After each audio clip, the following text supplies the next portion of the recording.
మరో ప్రశ్న, ధ్యాన సాధనలో వచ్చేటువంటి అనుభవాలు నిజమేనా? ధ్యాన సాధన తీవ్రంగా చేసేవారు ఎవరికైతే అనుభవాలు వచ్చాయో అవన్నీ కూడా నిజాలే. ఎందుకంటే మీలో లేనిది ఎప్పటికీ మీకు దర్శనం అవ్వదు, మీలో ఉన్నదే దర్శనం అవుతుంది. అందుకని వచ్చినటువంటి అనుభవాలు, మీరు చూసినటువంటి ప్రదేశాలు, మీరు అనుభవించినటువంటి స్థితి, ఇవన్నీ కూడా సత్యమే. అయితే అవి ఎలా తీసుకోవాలి, వచ్చేటువంటి అనుభవాల్ని మనం ఎలా తీసుకోవాలి? అయితే ఇవన్నీ మీరు తీసుకోవటానికి ఏముండదు, అక్కడ చూస్తూ ఉండటమే, సాక్షిగా గమనిస్తూ ఉండటమే. ధ్యానంలో వచ్చే అనుభవాలన్నిటి నుంచి మీరు ఏదో నేర్చుకోవాలని అనుకోకండి, చూస్తూ ఉండండి అంతే. మీరు ఈ ప్రపంచంలో నేర్చుకోవటం అంటూ ఏది ఉండదు, ఉన్నదంతా అనుభవమే. ఈ అనుభవం కోసమే ఇదంతా కూడా.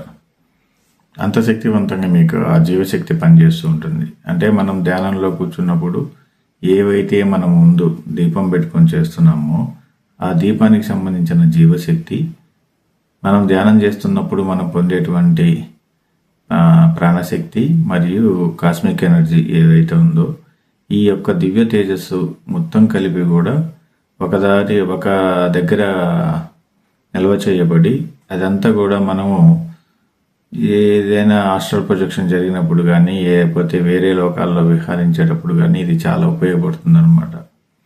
అలా కాకుండా మామూలుగా ధ్యానం చేసే వారికి ఏంటంటే ఈ యొక్క జీవశక్తి, వెలుగుకు సంబంధించిన జీవశక్తిని మనం రిసీవ్ చేసుకొని ఉన్నాం కాబట్టి కొన్ని లోకాలకు వెళ్ళటానికి భయం వేస్తుంది, అనుమతి కూడా దొరకదనమాట. అలా మనం ఆ లోకాలన్నీ విహరించడానికి ధ్యానం యొక్క తీవ్ర స్థాయిని బట్టి, వారి యొక్క సాధనా బలాన్ని బట్టి వారు ముందుకెళ్ళటం లేదనేది తెలుస్తుంటుంది అనమాట. ఇంకా రాను రాను ధ్యానంలో పూర్తిగా నిమగ్నమైన తర్వాత, బాగా స్థితి వచ్చిన తర్వాత మీరు దేని గురించి అయితే ఆలోచిస్తారో దాని గురించి మొత్తంగా తెలుస్తూ ఉంటుంది మీకు. ఇప్పుడు సపోజ్ మీకు ధ్యాన సాధన బాగా తీవ్రంగా చేశారు, మీరు ప్రకృతితో మమేకమయ్యారు, ఆలోచన రహిత స్థితి ఎల్లంగల్నే ఆలోచన రహిత స్థితిలోకి వచ్చినప్పుడు మీరు ప్రకృతితో సమానమైపోతారు. ఎప్పుడైతే మీరు ప్రకృతితో సమానం అవుతారో ఇలా చాలా సంవత్సరాల పాటు చేయటం వల్ల మీరు ప్రకృతితో నిలకడైపోతారు, నిలకడ స్థితి వస్తుంది. దీనిని నిర్వాణ స్థితి అంటారు.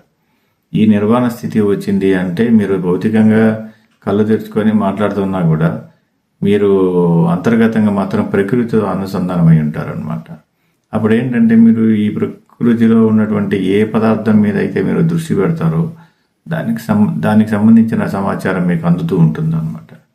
ఇది నేను చెప్పేది కాదు, ఇది పతంజలి యోగ మహర్షి కూడా చెప్పాడు.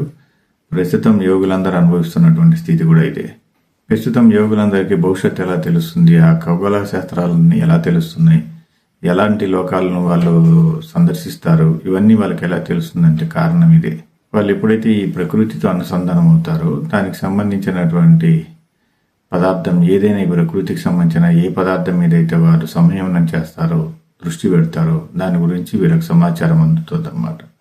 అందుకే కొన్ని కోట్ల నక్షత్రాల దూరంలో ఉన్నటువంటి గ్రహాల గురించి కూడా ఇక్కడి నుంచి వారు చెప్పగలుగుతారు. అంత శక్తి కలిగినటువంటి ధ్యానం ఇది. అందుకే ధ్యానం అనే ఒక సాధనాన్ని వదలకుండా, ఈ అనుభవాల కోసం కాకుండా సాధన చేస్తూ ఈ ప్రకృతితో మమేకం అవ్వటం అనేది ప్రతి ఒక్క జీవికి మూల లక్ష్యం కావాలి. అది ఎంతో అద్భుతమైనటువంటి స్థితి. అందుకే ధ్యానం గొప్పది, అద్భుతమైనది, సత్యమైనది. నిరంతర ధ్యానం కొనసాగించండి. అనుభవాల కోసం కాకుండా మీకోసం, ఈ ప్రకృతి కోసం. లోకా సంస్థ సుఖినో భవంతు. సర్వం కల్విదం బ్రహ్మ. శుభం భయాత్, శుభం భయాత్, శుభం భయాత్, శుభం భయాత్, శుభం భయాత్.